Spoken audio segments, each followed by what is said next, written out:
Welcome the Toppers Academy. अस्सलामुअलैकुम students, the toppers academy जंग से मैं हूं मलिक सज्जाद अली। और आज जो टॉपिक मैं आपसे डिस्कस करूंगा वो है फैक्टर्स अफेक्टिंग आयोनाइजेशन एनर्जी। तो डिफरेंट किस्म के फैक्टर्स हैं जो आयोनाइजेशन एनर्जी की वैल्यू पर अफेक्ट होते हैं। नंबर 1 पे है एटॉमिक रेडियस। तो आयोनाइजेशन एनर्जी का इन्वर्सली रिलेशन है एटॉमिक रेडियस के साथ। मतलब एटॉमिक रेडियस अगर उसकी वैल्यू ज़्यादा हो तो जो हमारे पास आयोनाइजेशन एनर्जी की वैल्यू होगी वो कम होगी।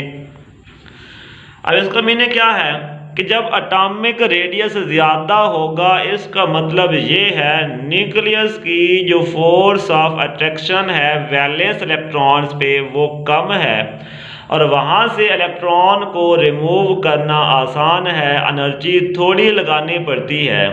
इसलिए जो आयोनाइजेशन एनर्जी की वैल्यू है वो कम हो जाती है। नंबर 2 पे है न्यूक्लियर चार्ज।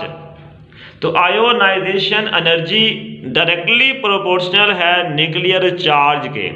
मतलब अगर न्यूक्लियर चार्ज की वैल्यू ज़्यादा होगी तो आयोनाइजेशन एनर्जी की वैल्यू भी ज़्यादा होगी। क्योंकि अगर न्यूक्लियर चार्ज ज़्यादा है इसका मीनिंग ये है कि न्यूक्लियस वैलेंस इलेक्ट्रॉन्स को बहुत मजबूती से अपनी तरफ अट्रैक्ट कर रहा है और वहाँ से इलेक्ट्रॉन का निकालना बहुत मुश्किल है। इसलिए जो आयोनाइजेशन एनर्जी की वैल्यू होगी वो इंक्रीज होगी जब न्यूक्लियर चार्ज क्या है, ज़्यादा है। नंबर 3 पे है शील्डिंग इफेक्ट। तो जो आयोनाइजेशन एनर्जी है इसका इनवर्सली रिलेशन है शील्डिंग इफेक्ट के साथ।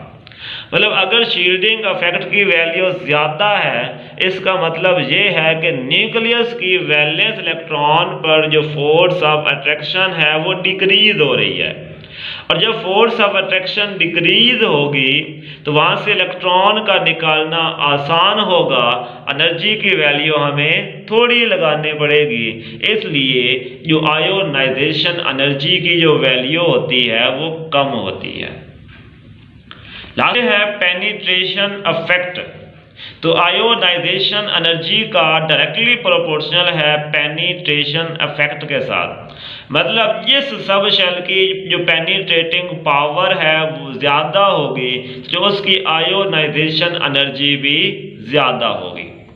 फॉर एग्जांपल एस हमारे पास सबसे स्मॉलेस्ट है और जो एफ है वो सबसे लार्जेस्ट है। तो जो एस की पेनिट्रेटिंग पावर है ये सबसे ज़्यादा है, यहाँ से इलेक्ट्रॉन को रिमूव करना मुश्किल है, एनर्जी की वैल्यू ज़्यादा लगानी पड़ती है। तो एस हमारे पास सब शेल के लिए जो आयोनाइजेशन एनर्जी की वैल्यू होती है वो सबसे ज़्यादा होती है।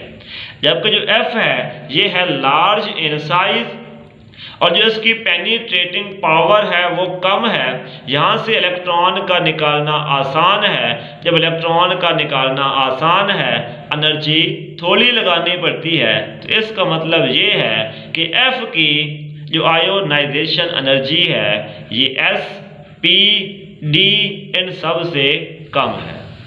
नेक्स्ट बात करते हैं variation of ionization energy in periodic table. First of all है इन पीरियड्स। तो लेफ्ट टू राइट जब हम मूव करते हैं पीरियोडिक टेबल के अंदर तो आयोनाइजेशन एनर्जी की वैल्यू इंक्रीज होती है।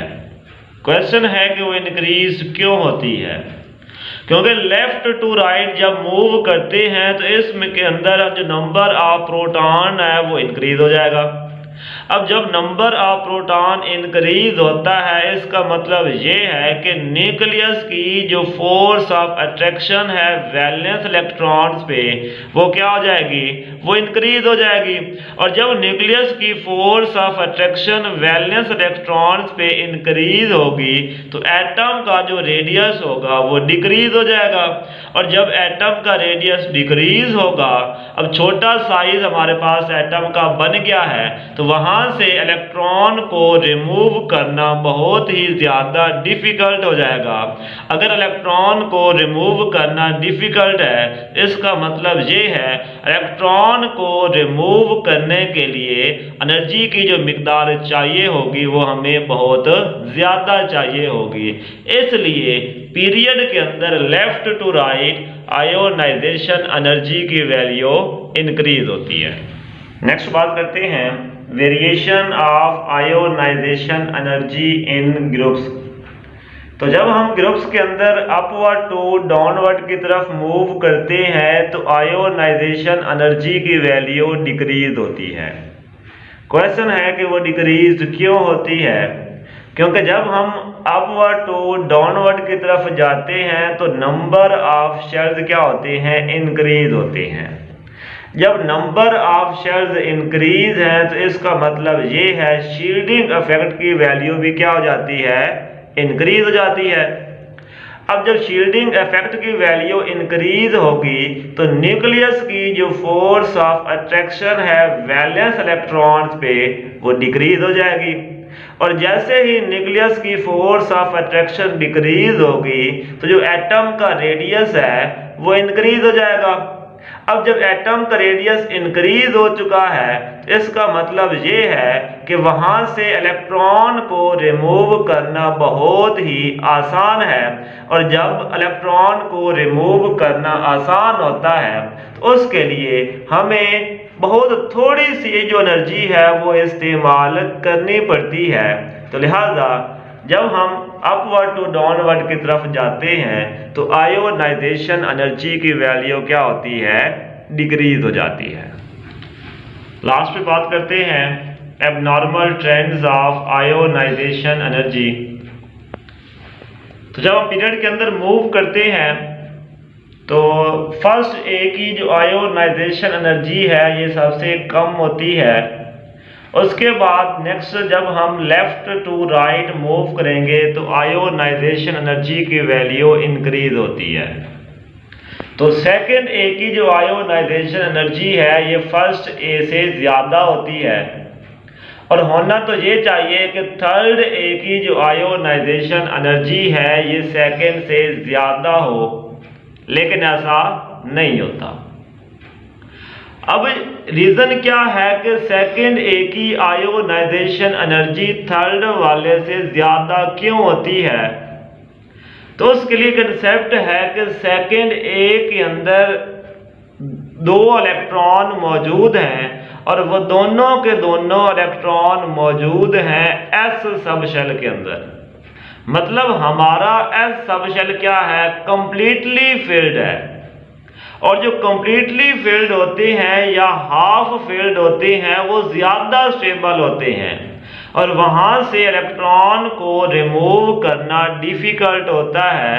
एनर्जी की वैल्यू हमें ज्यादा लगानी पड़ती है। जबकि 3a के अंदर s वाले में 2 इलेक्ट्रॉन मौजूद हैं, जबकि जो उसके बाद हमारा p वाला आएगा उसके पास 1 इलेक्ट्रॉन मौजूद है। लिहाजा ये इतना ज्यादा स्टेबल नहीं होता, यहाँ से इलेक्ट्रॉन को निकालना आसान होता है। इसलिए सेकेंड ए की जो आयोनाइजेशन एनर्जी की वैल्यू है ये थर्ड ए से ज्यादा होती है। इसी तरह 5a की जो आयोनाइजेशन एनर्जी है ये 6a वालों से ज्यादा होती है। तो उसके लिए भी यही बात है कि इनके अंदर s में 2 इलेक्ट्रॉन मौजूद हैं, जबकि p में कितने हैं, 3 इलेक्ट्रॉन मौजूद हैं। और मैक्सिमम p में 6 इलेक्ट्रॉन्स आ सकते हैं। लिहाजा जो यहाँ पर मौजूद हैं तो वो हाफ हैं।